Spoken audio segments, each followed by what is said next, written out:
Okay, back pain squats, because I tend to see weird sweeping statements where people say, squats are bad for back pain. Don't do them. And I'd sort of say, my first answer to that is, well, what type of squat do you mean? Because there's many different versions and they all do different things. They all have different disadvantages and benefits associated with them. So the default, what people call a squat these days for some reason, has become the high bar squat, or what we used to call the Olympic squat. What I mean by that is the weight is kind of high up, base of our neck kind of on top of our traps here.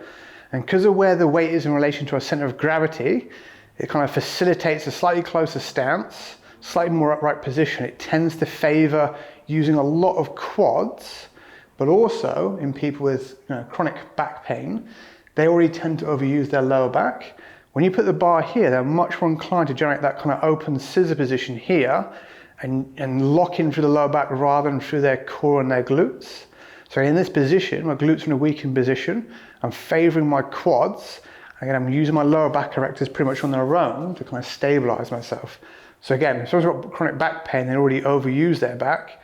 If you do a squat version that teaches them to use their back even more, unsurprisingly, it's going to feel worse, not better. However, there's two alternative pathways that we can take in terms of skill trees that can solve those problems. So one of them is to do a much more hip dominant movement squat. So one way to do that is a low bar squat. We take the bar on the back of our delts and kind of weld the bar into our upper back. Because the bar is a bit lower now in terms of our center of gravity, it facilitates a wider stance because we need to do a much more hip dominant movement here to perform that squat. So again, that takes away the overuse of the quads and makes it less likely they're going to create that open scissor. In the early stages of rehab, you'll see me do those offset sort of sit down squats with people with the weights held out in front. It's for that reason it helps them generate that confidence to sit back more through the hips than rather than just using their knees and their quads. And it rebuilds that skill when using the glutes and the hips. And if you can get a good sit down squat going, you're 3/4 of the way to an RDL, which then opens up deadlifts, kettlebell swings, and all sorts of other things. So, on from that, the other way we can do it is we can offset the weight and put it in front of the center of gravity. So an easy one are, goblet squats.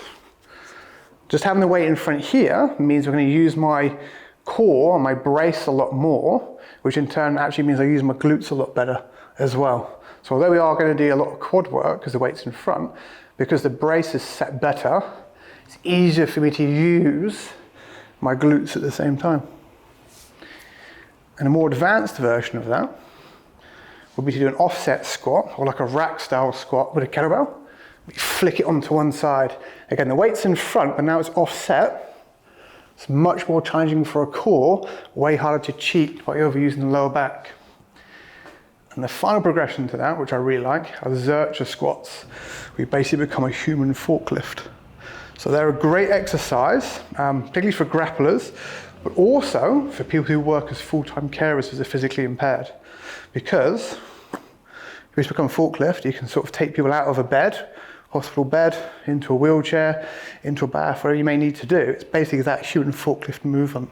So a great exercise, again, because the weight's in front, you use the core a lot more than you do the lower back. So, when someone says squats are bad for your back, ask them which type of squats they mean, because they all do different things. They're all going to have different prevalences. And again, doesn't mean that high bar back squats are bad, just means that for someone coming back from chronic back pain, one of the other variations is usually a better choice for them at that time.